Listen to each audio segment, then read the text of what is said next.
conservatives through the 70s developed this understanding that you owe it to your philosophy to study how to win. You just can't say, look at me, I'm right, I can prove I'm right.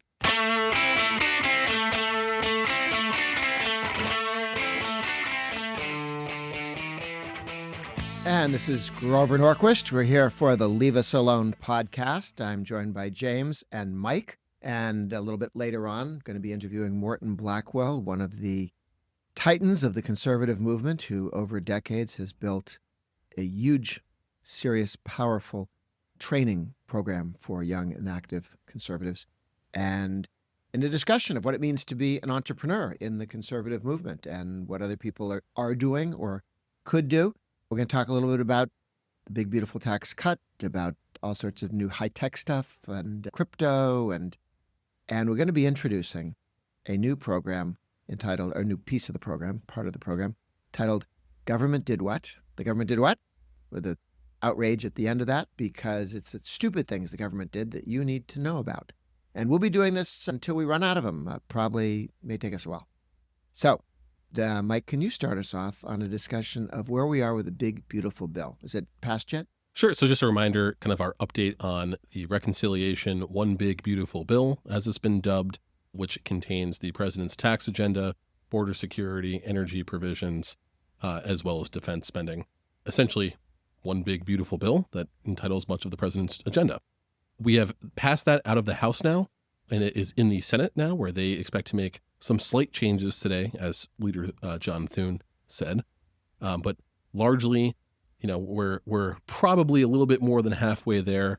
The timeline that they've put forward for passage of this bill has been July 4th. I think that's probably slightly ambitious, but realistically before August recess. And just to remind folks of, kind of what are the broad strokes of the tax provisions in this bill. It's making the 2017 Trump tax cuts permanent and building upon them. So we see things like the standard deduction, which is essentially the zero rate that individuals are paying on taxes. That's increased to $32,000 for households in this family. So a married couple can make $32,000 and the feds don't steal any of it. Correct. So every American, the first $32,000. Unless they drink beer. Right. Except for excise taxes. Yeah. But the first $32,000 of income you have is not being charged with federal income taxes. They also then adjust for inflation to slightly boost everyone up, a recovery essentially for the Biden years where we suffered inflation. But point being, across the board, every income level tax cut, delivering on the president's key tax campaign promise that he would cut taxes for every income level. Unlike Kamala Harris, who said not for high-income people. Exactly. Any talk of raising a new millionaire's tax is defeated, dead. Presidents rejected that. Republicans in Congress have rejected that, not happening. We're very glad to see that. We also have the increase in the child tax credit from $2,000 per child to $2,500. Grover, we talked about this before. Crucially, it does not include the refundability portion of it, which is essentially the difference of how Republicans and Democrats see child tax credit. If you want to expand a little bit about what refundability in the tax code means.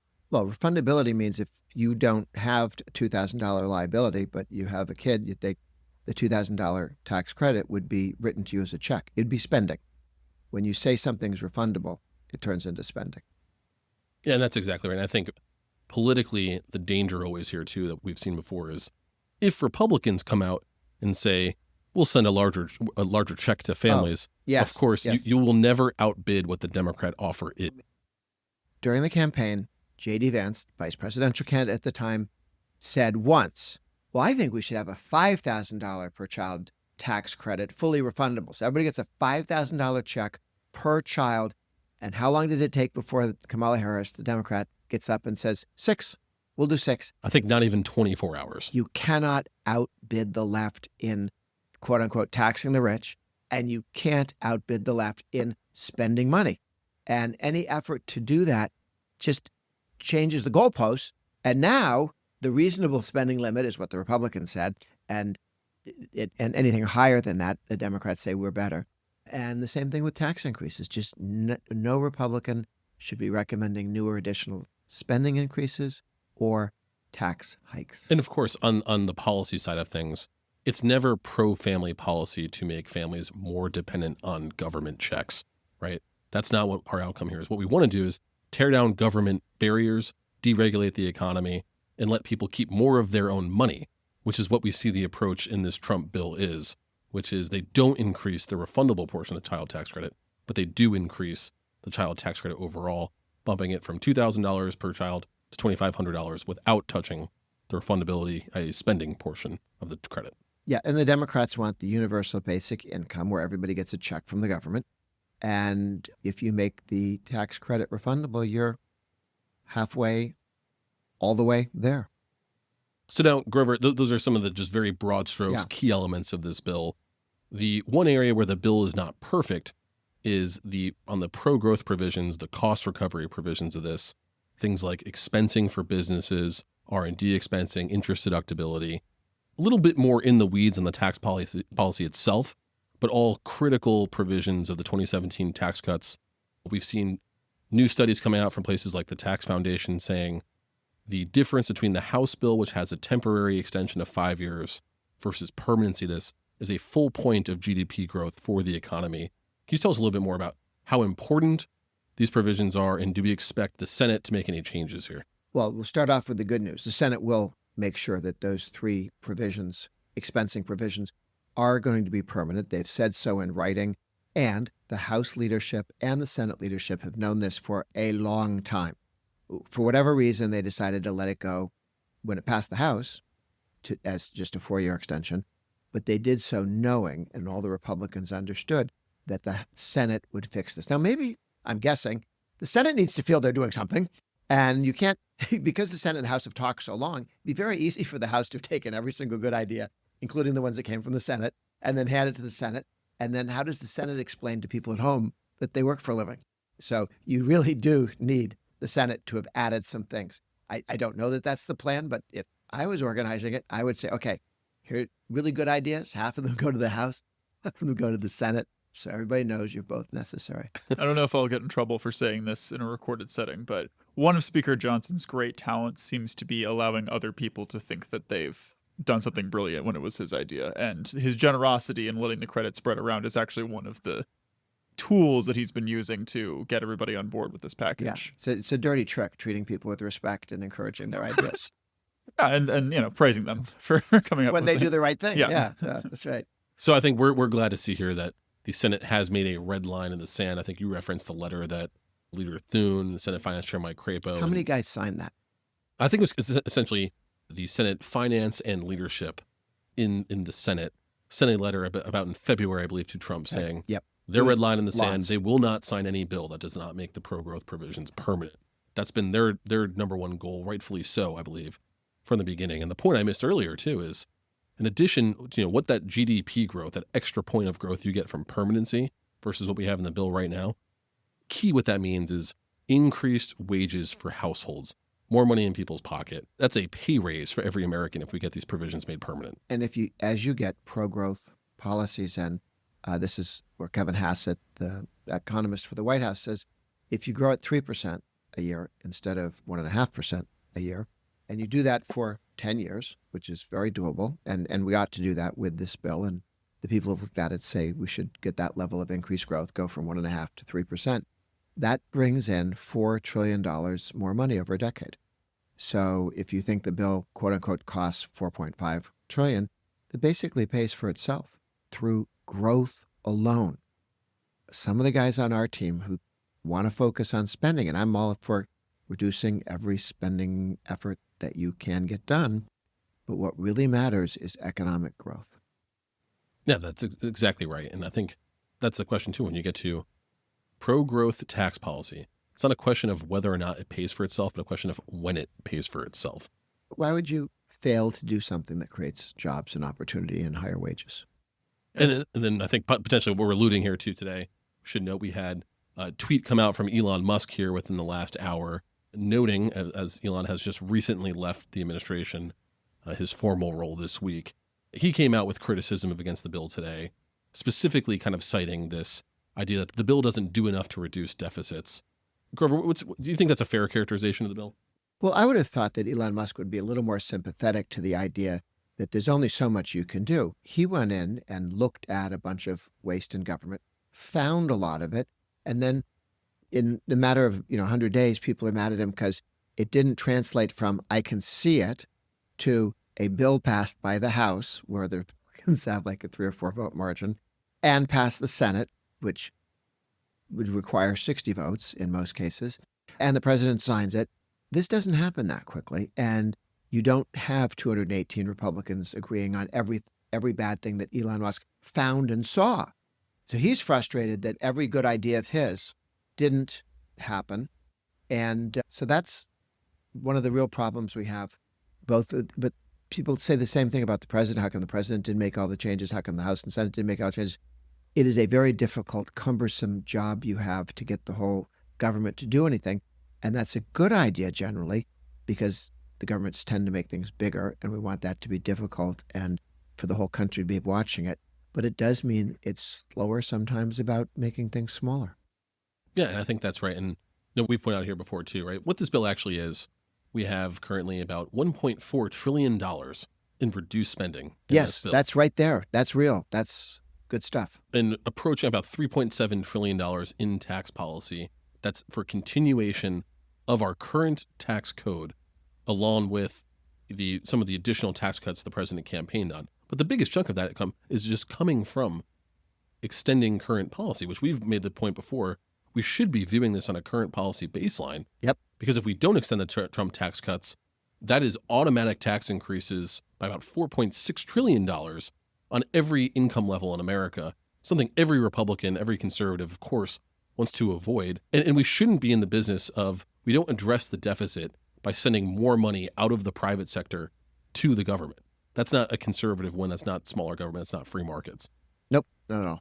And I believe if you netted out the tax policy in terms of what's like actually new, not what we're currently dealing with, it's about a $200 billion addition to the deficit. And so we're talking about a net spending cut.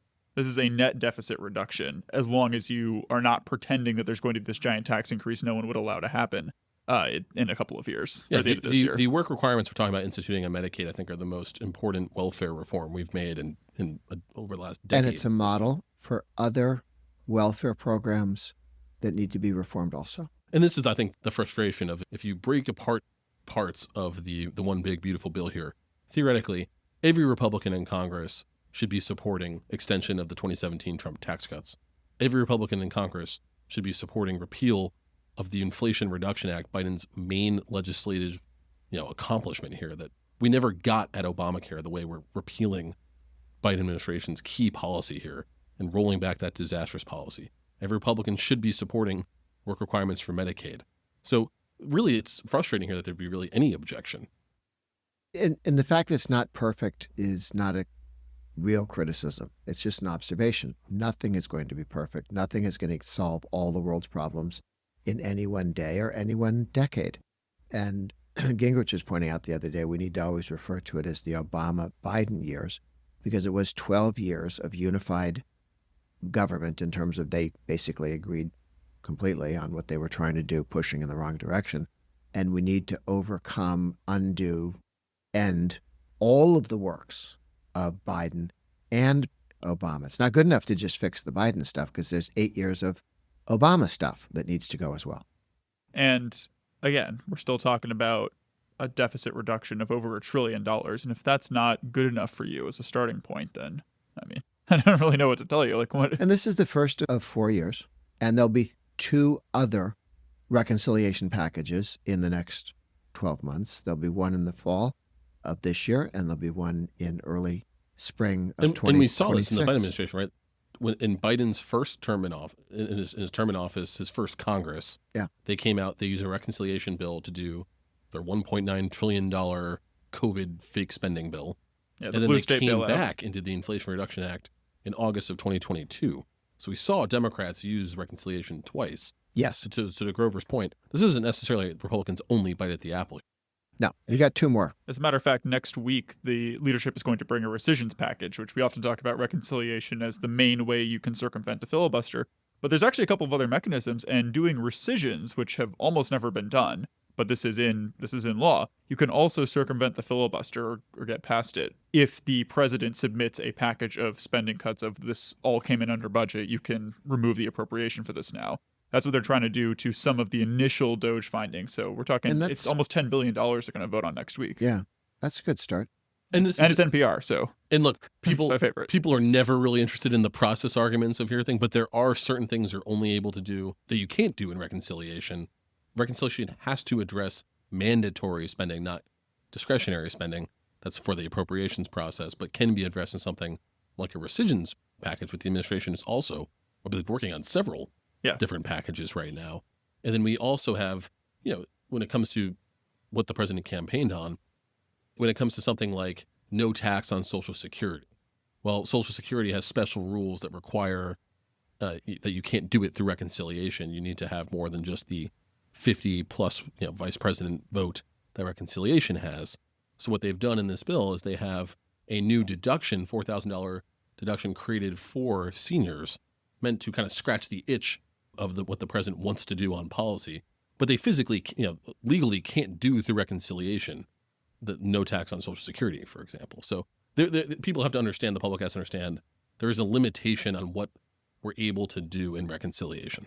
And this is all about when you don't have 60 votes in the Senate, what are the ways you can get around that? Reconciliation can only touch mandatory, rescissions can only touch discretionary. You can't really touch Social Security at all. So this is what we're left with, and they're doing as much as they can. And getting $1 trillion in mandatory spending, more than $1 trillion out of the deficit, pretty substantial. And I think just to put a lid on things here, what we're doing, we're talking about nearly $1 trillion in savings from Medicaid reforms right now, putting in good policy like work requirements, the simple idea that if you're an able-bodied person, you should be working, period, let alone working to qualify for taxpayer-provided health care. Absolutely. What else we got? Well, we have, you mentioned high tech. There's 2 tech telecom updates I want to give very quickly. We'll start with the Senate. This is also a financial services matter. In the next couple days, the Senate is going to be voting on the Genius Act, which we've talked about a couple times on the podcast here. Grover, you coined the very stable Genius because the House version is the Stable Act and the Senate version is the Genius Act. And these are bills to allow banks to start issuing stable coins. So these are cryptocurrencies that are pegged to the US dollar. They could be pegged to gold. There are different types, but these are supposed to be about the ones that are pegged to our currency. And the people who are using these are not the same as the people who are interested in Bitcoin necessarily, because they're not looking for the same anonymity. They're not looking for the same security of transactions. They're looking to deal in dollars, but do so in a more frictionless manner. So cryptocurrency is great for facilitating more online commerce in that way. The votes are going to start possibly any minute now as we're recording this. There will be votes on amendments. 2 of the amendments are potential poison pills that could kill the Genius Act. And we've also been talking about, these are the credit card price controls. So there's the Marshall Amendment, which is the Durbin-Marshall Credit Card Competition Act is what it's called. This would ban interchange fees. It would disrupt all of these payment schedules that credit card networks have already negotiated with the stores and force them to renegotiate. They would basically take away all the funding that the credit card companies use to provide reward programs for their customers and provide network security. So this is an amendment that is not germane at all to stablecoins, would be terrible policy if passed, and would likely be a poison pill if adopted. The other one, the Hawley bill, this is the Hawley Amendment. This is his bill with Senator Bernie Sanders, who is a socialist that belongs to neither party, supposedly, from Vermont. And this is a national price control on interest rates. This is something that has been discredited for 4 decades now. About 2,000 years. Well, sorry. That's on credit cards specifically. It's been discredited for 4 decades since Congress repealed Regulation Q back in 1986, or phased it out between 1980 and 1986, so there's a lot of very good academic writing. There's a lot of legislative research. There's a strong public record on how caps on interest rates that are too low do not help low-income Americans. They make it harder to get Senator credit. Hawley, elected as a Republican who was going to be for tax cuts and right to work and be a Reagan Republican, Yes. is now promoting price controls. Price controls on credit, yes. So that it'll be harder for people who don't have good credit scores to get credit cards, basically. Wow. I think, did Hawley also just come out against the right to work? Yeah, he reversed himself on right to work after getting a whopping $5,000 from one of the unions. What a cheap date. What a cheap date. But anyway, those votes are going to be happening in the next 24 to 48 hours on those amendments. So anybody listening who values your credit card, call your senator, urge them to vote no on those 2. amendments, the Marshall Amendment and the Hawley Amendment. And while you're at it, tomorrow morning, go to Real Clear Markets and you will find my latest op-ed about those two amendments explaining exactly why they are terrible. And Excellent. That should be live on Wednesday. Sounds good. And while you're there, Yes. while you're What on your else? computer, you might take a moment to rate and review Leave Us Alone on your favorite podcast platform. It helps us reach more listeners who care about freedom. And don't forget to share this episode with friends who value liberty. Now, back to the discussion. What else do we need to go? Or do we? I have an interview coming up. I think we have now. It's time for our new segment on the show. Ooh, somebody got a Grover, new if you would segment? introduce- Yes, this is The Government Did What, where we highlight a stupid thing the federal government is doing. And this Is this like week's- the Abbott and Costello routine where they... Okay, go ahead. So Who? what we're going When? to highlight When? this week is, unsurprisingly, where we would start would be the IRS, which That's really not fair. we That's like to too bring easy. to light in October of 2024. Now, folks might remember that when It's like the- making fun of handicapped people. It's not nice going after the IRS. Go ahead.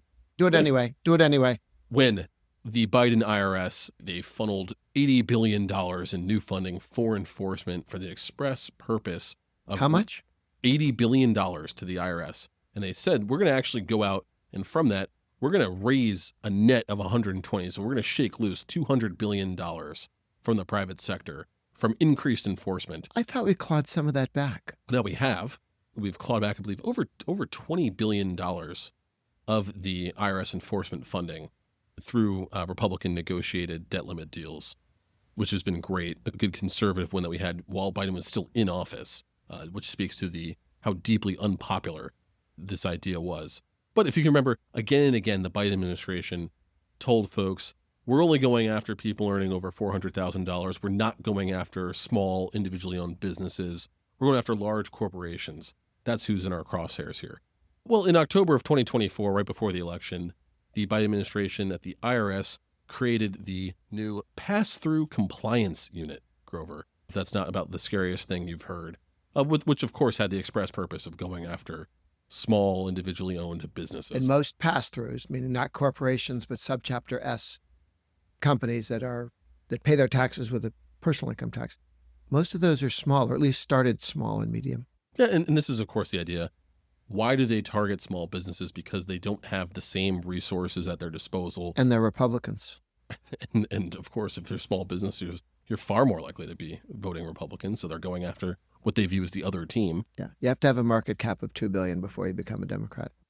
But I think here what you have is they're going after small businesses because these are the people who can't afford to fight back. Yep. And I think that's obviously, if you're going to go out and sell the public that, the IRS needs all this new enforcement money for the IRS, but we're only going after large corporations, and then you create the Pass-Through Compliance Unit, I think it pretty much speaks to who you're targeting. You go and take a look at what small businesses are writing checks to Republican congressmen and state legislators. Then you get one of those local pretend press people that get subsidies like from the state of New York, okay? And they put in an article saying, we think this guy did something wrong. Then the IRS says, well, just looking at the independent press, seems we should go look at this guy. And then you can just go after him and sit in his office and make his life miserable and cost him any number of dollars with lawyers until perhaps he starts donating to Democrats. Here I thought it was the HR department that flipped these companies. But Yes, that's right. This is something that's certainly in the crosshairs of the Trump administration, both the Treasury Department and the IRS. We at ATR led a letter Friday of last week urging the Trump IRS to revoke this Biden-era pass-through unit, something the administration should get rid of Does it as take a quickly law? as Does it possible. take a law, or can they do it by executive order? action. Oh, good. All right. I vote yes. Well, we are going to move on to the interview with Morton Blackwell. And I'm going to ask him about what does it take to be an entrepreneur in politics, because he set up the Leadership Institute, which did not exist. And he left a job at the White House and a job with Richard Viguerie, real jobs with real pay and so on, to do something that had never been done before and might not work. He turned it into a great success, both for the movement and for his creation of a lasting structure that has changed the world, has really changed the world. Morton Blackwell. Hey, and this is Grover Norquist with the Leave Us Alone podcast. we often have governors who have just voted to pass a law to get rid of their income tax over time, or school choice champions in the state legislature who are about to do that. Today's a little bit different. We're going to be talking with Morton Blackwell, who runs the Leadership Institute and who, over decades, has been an entrepreneur, not someone who took an existing position in an existing part of the conservative movement, but who created that which was not there before, as entrepreneurs do in the private sector in economics. And so, Morton, Morton was the youngest Republican delegate at the Goldwater 64 convention. He was active in youth politics. He worked for President Reagan. And at one point, he looked around and said, I see something that isn't being done. And that's the beginning of the Leadership Institute. Morton, could you give a little more fill-in on what you were doing when you had sort of normal jobs? Or, I mean, working at the White House isn't normal, but it's people do it. It's there. You don't invent the job at the White House that you had doing outreach. But your decision to become an entrepreneur and how that played out. Well, Grover, I had a long record of activity. I decided in 1960 that I wanted to be a Goldwater delegate to the 64 convention. And so I was active in the Republican Party in Louisiana, active as a college student. We formed a conservative student group. I founded a college Republican club, the third one in the state. I got elected college Republican state chairman at a convention that had 4 delegates, 2 from LSU and 2 from New Orleans. And Wow. And it was tied 2-2 on 3 ballots. And finally, my friend Bill Tett and I flipped a coin and I won. And that was the means by which I became known to Republicans all across Louisiana, because as college Republican state chairman, I had a wide field in front of me. There were colleges all over the state that did not have college Republican clubs. And so I worked for 2 years in my not so copious spare time, traveling around the state, recruiting local Republican students. And by the time my term was up, we'd gone from 3 small clubs to 15 clubs, some of them with hundreds of members.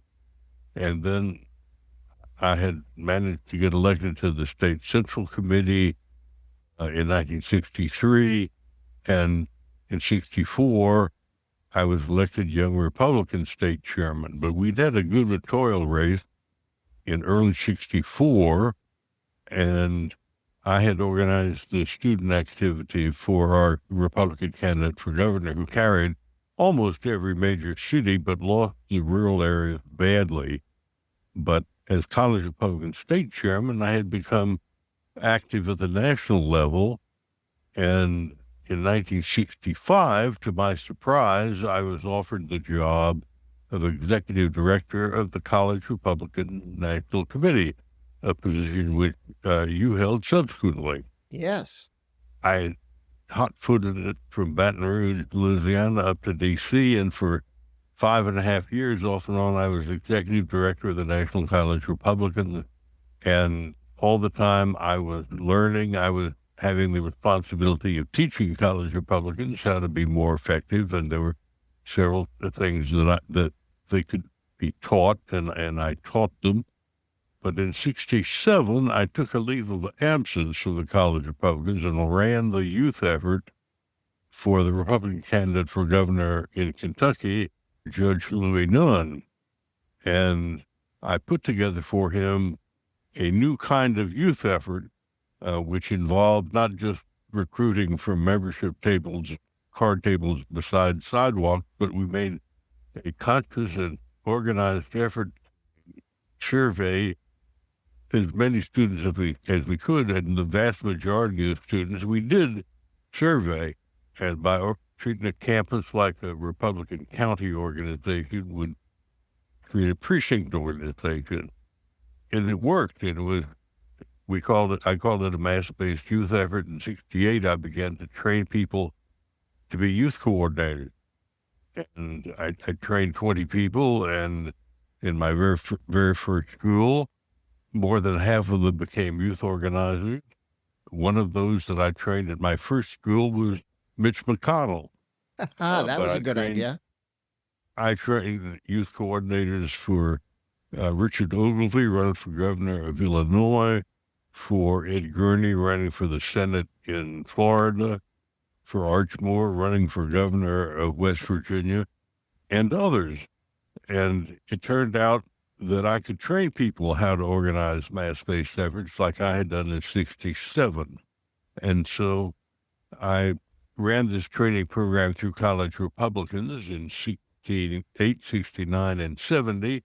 I left college Republicans, and they decided that they weren't going to continue my training program. So in 71, I organized a political action committee.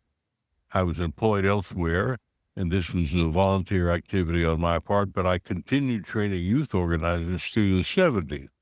In 1979, friends of mine persuaded me that I should start an educational foundation because I could raise more money and do more training with an educational foundation than I could with a political action committee. And so I organized the Leadership Institute in 1979, but I continued the training program, which I'd done first with college Republicans and then with my political action committee. And it turned out that it was possible to raise more money to do training with the 501c3 group. And so I did that. Even when I was on the Reagan White House staff, I still continued as head of the Leadership Institute and did a number of trainings each year, the 3 years I was there. In 1984, early in the year, I decided to leave the White House staff and become full-time head of the Leadership Institute, figuring that I knew enough how to raise funds and run an organization that I could become an organizational entrepreneur. And it was a leap that was obviously risky. I wasn't sure I could build an organization that could pay me enough to pay the mortgage and put food on my family's table, but it turned out that it worked very well.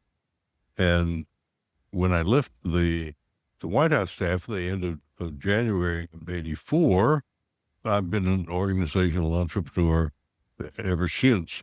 At the time, my Leadership Institute had one staffer, and I joined the staffer, and we began to grow.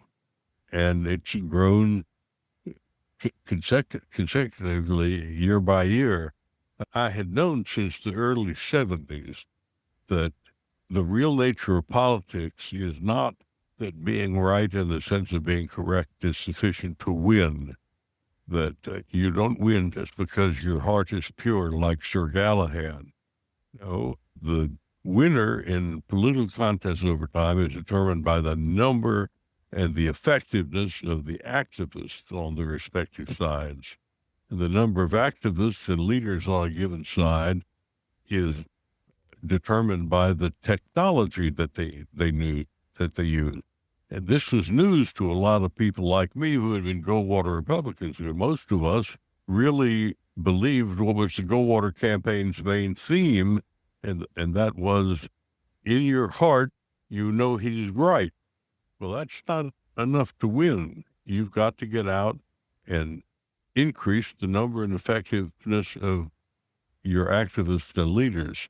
Back in '72, I went to work for Richard Viguerie, worked for him for 7 years, and he hired me away from the American Enterprise Institute saying, "Morton, I want you to come help me build a conservative movement."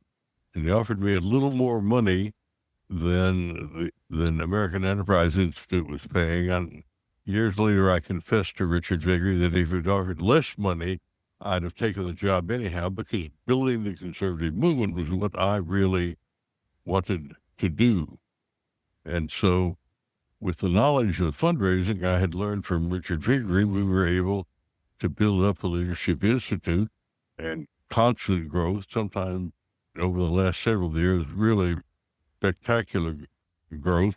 3 years ago, we trained 15,000 students. 2 years ago, we trained 31,000 students. And last year, 2024, Leadership Institute trained 43,000 people. I have a large staff. We send out field representatives to college campuses, recruit people, help them to start whatever kind of conservative club they might like. And we also recruit people from these groups. There are currently over 3,040 active conservative or libertarian student groups that are affiliated with the Leadership Institute campus leadership program. So it's grown and grown, and it has been the formation of large numbers of groups by people who wanted to be organized, get what I would call organizational entrepreneurs, that has built the conservative movement. A lot of people try to build organizations. Not everybody succeeds, but some have succeeded mightily.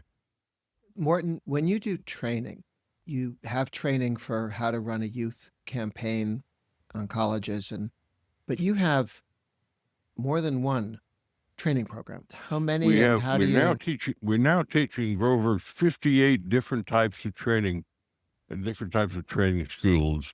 We don't cover every conceivable kind of technique that could be used successfully in politics, but we cover the major ones, and lots of our graduates are doing extremely well. Many are heads of organizations.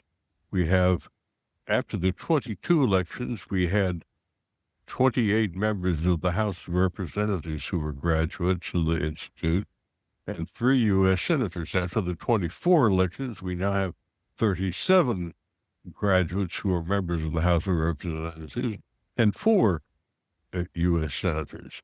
And large numbers of conservative organizations are headed by people that I have trained, and I say immodestly that one of them is Grover Norquist, who took my training some years ago, and you've certainly built a strong network effectively. Well, yes, and I found I've taken more than one of your courses. My brother took one on how to join the State Department, how to pass the State Department's test, and make yourself available as some person to work at the State Department. So well, he wound up acting Secretary of Defense at one point, didn't he?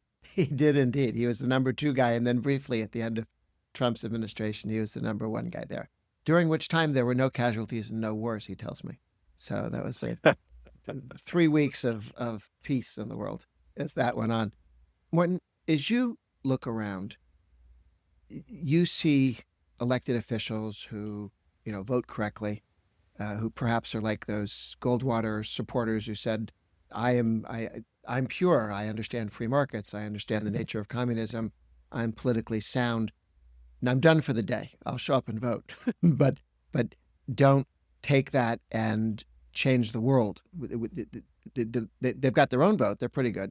Maybe they convince a spouse to go along with them. There are elected officials who do the same thing. They show up, they vote in Congress, state legislature, governors, senators. And then there's some that are entrepreneurial. I was wondering, as you look at elected officials, which elected officials, state, federal, have you seen that are kind of like Morton Blackwell in that they build a structure beyond their office? Well, there are a number of good conservative members of Congress who have obtained an excellent understanding of the importance of creating and building grassroots organizations, conservative organizations of all types, groups that supported free enterprise, limited government, strong national defense, and traditional values. And there were senators who were willing to help by doing fundraising letters, by speaking at events for nascent conservative organizations.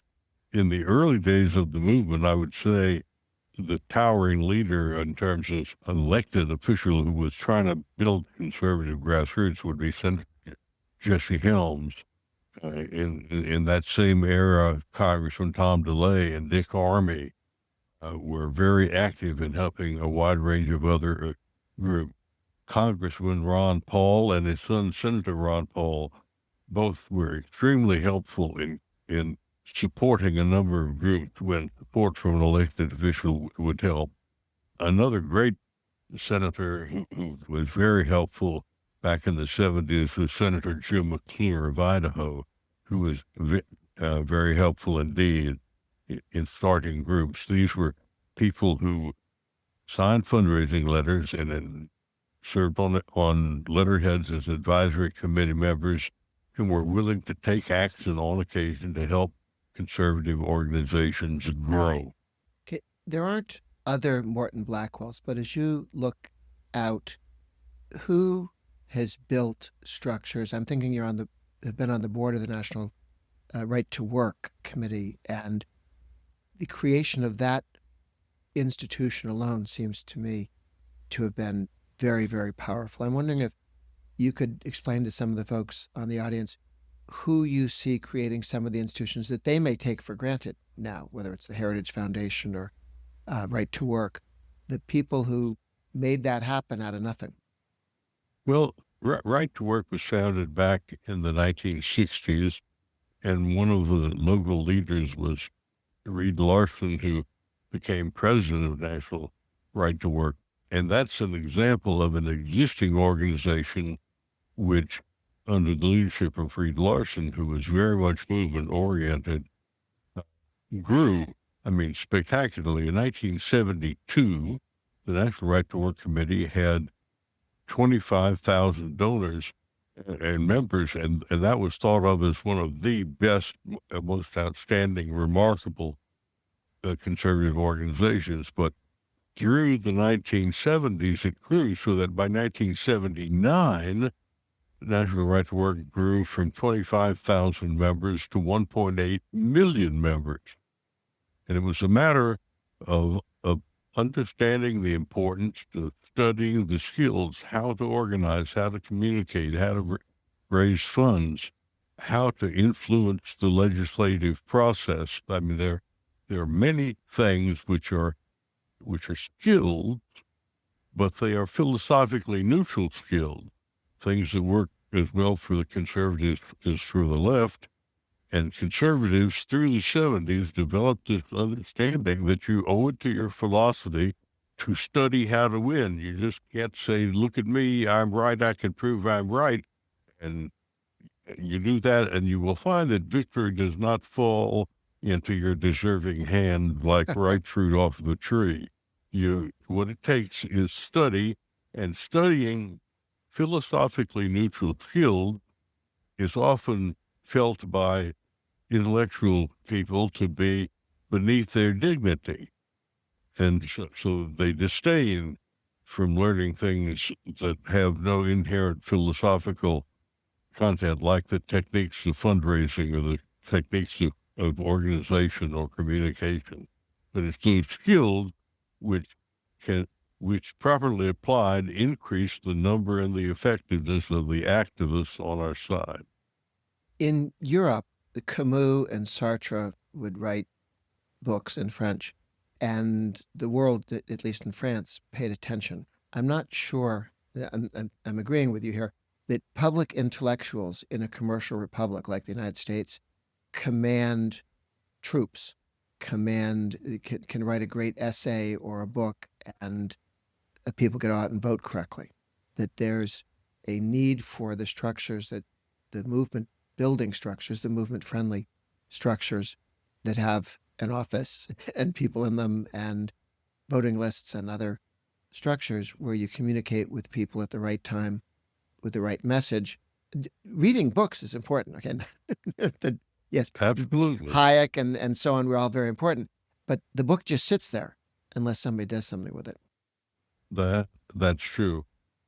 In my view, as a conservative movement activist, and I presume to say leader, I believe that the most desirable thing is to increase the number of people on our side who are philosophically sound, technologically proficient, and movement-oriented. There are some people who are organizational entrepreneurs who will tell donors that theirs is the only group that's worth supporting. So just give money to us because we're the only ones that are effective.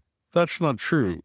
There are a number of effective organizations, and I think it's important that people who are successful leaders in building their own organizations take steps to be part of a movement that's greater than themselves. I mean, the big difference that happened in the 1970s is that the number and effectiveness of conservative activists grew because many new organizations were created on the right, and a good number of them were really spectacularly successful. Some of them were, in terms of numbers, small indeed, but conservatives got organized in the House and the Senate. Paul Weyrich and Ed Fuller were instrumental in getting both the House Republican Study Committee founded and the Senate Steering Committee founded. The House Republican Study Committee is not at the center of conservative organization in the House now. State Senate Steering Committee still is at the center of conservative organization there. So you need to have a wide range of organizations led by people who are prepared to cooperate with each other. You don't have to agree on everything. You organize all the people who favor the right to keep and bear arms. Some of those people are not going to be in favor of other conservative issues. But if a pro-Second Amendment organization develops a large membership of people for whom the right to keep and bear arms is the most important thing, it doesn't matter then when a campaign comes, what other issue leaders might say. If you're primarily a gun rights person, then your vote's going to be determined largely by the advice that you're given from leaders of organizations that you support, that you're a member of. So you'll never get an election where everybody votes for a candidate for the same reason. People have different reasons to support for candidates, and the more organized groups that are focusing on electing somebody who broadly shares conservative principles, the more likely conservatives are to win, and that's what happened. The number of people who could easily be defined as conservative and active in politics dramatically grew to the 70s, to the point where in 1980 we were enabled us to elect Ronald Reagan for president. But it was a long process. It doesn't happen overnight. It takes building, training, recruiting people, organizing them, training them, and then getting them to work effectively in government politics and the news media. In the movement, I remember Phyllis Schlafly years ago saying everybody's allowed to vote for my candidate for their own reason. And her point being, I don't entirely care why you're voting for Reagan. Bring your own reason to the table. And as you say, somebody might be voting on the Second Amendment. They want to vote for Reagan for that reason, others for national defense, others for what would be now school choice, homeschooling, low taxes, property rights. And the right to life and traditional moral issues that motivates a lot of people. And if you are voting on if the candidate stands in the middle of the circle and says, I'm with you on your gun rights, I'm with you on pro-life, I'm with you on family issues, I'm with you on leaving school choice and so on, and low taxes, they can win the votes of everybody. Not everybody voting has to agree on some 10-point plan. Right, but it takes people to get active. Yes. In these various areas. One of the big changes that's been made in our society is the legitimation and the extraordinary growth of homeschooling, and largely that the result of one person who founded the Homeschool Legal Defense Association, Mike Farris of Virginia. And at the time he started, it was illegal in many places to homeschool children, but he found homeschool parents and recruited them, organized them, and now it's legal in every state. We saw that with concealed carry. Homeschool people, and those people take advice from people like Mike Ferris. He has led them in a cause that's important to them. And Mike Ferris, like other competent, successful conservative leaders such as yourself, also looks side to side and is aware of where all the other leaders and structures in the conservative movement are. Not that everybody who votes because of pro-life has to care about 7 other issues, but if you're going to be a leader, you do need to be aware of all the reasons people are voting, not just the ones where the people that you're talking to directly. And also make sure that your coalition and other people's coalition, every time you can avoid it, no stepping on toes. There's almost always a way to make the government smaller so it's less annoying to everybody, and each of the groups feels comfortable with it, rather than please subsidize my program, which gets you enemies. Grover, what has proved to be the winning coalition for victory for people who are on the conservative libertarian side has been a commitment to one or more of limited government, free enterprise, strong national defense, and traditional values. And you're never going to be able to get an election where everybody who votes for a candidate agrees with everybody else. That's a fantasy. It could never happen. You have to have people who are willing and capable of working in coordination with others to forward a common agenda. Morton Blackwell, thank you very, very much. I'm hopeful we can do this again. We can invite you back to the Leave Us Alone podcast, because I had a couple of questions, including, without naming names, who is some of the people who've had the best intentions and the worst outcomes that we can learn from? But let's hold that for another time. I appreciate this very much. I have learned so much from you over the years, and I hope people at home listen to this podcast and listen to it again. And if you have friends, relatives, children who want to become active leaders at the local level, the state level, at the national level, and as Morton Blackwell shown, you can start at one and end up at the other. This is an essay, a series of conversations that Morton just had that is quite instructive for any person looking to be active in politics. Morton Blackwell, thank you very, very much. Thank you, Grove. And that's it for today's episode of Leave Us Alone. Thanks for tuning in. If you found this discussion valuable, please rate, review, and or share the podcast. It helps us reach more freedom-loving listeners. We'll be back next time with more insights on protecting your liberty. Until then, I'm Grover Norquist, reminding you to cherish your freedom and keep pushing for a government that simply leaves us alone.